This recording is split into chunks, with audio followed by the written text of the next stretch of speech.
நடுவுல கோடு போடணும். சரி இன்னும் டைம்ல இன்னும் 10 நிமிஷம் வந்துருங்க. கிளம்ப கிட்ட நினைக்கிறேன். பண்ணுமா போடலாமா அவங்க பேசுறதுக்கும் போது சொல்ல முடியல, நீங்க பேசுறதுக்கும் போது சொல்ல முடியல. ஒரு பக்கம் போன் சொல்லிட்டாங்க போன் நீங்க சொல்ற கவனிச்சுட்டு தான் இருக்கு. அவங்க என்ன சொன்னாங்கன்றத கவனிக்கல. இப்படியே போடாமா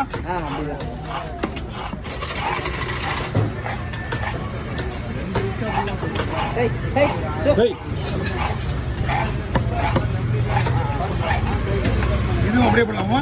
அதுவும் அப்படியே போடணும்.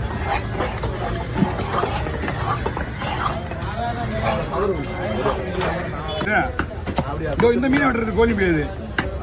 கொடுத்தேன்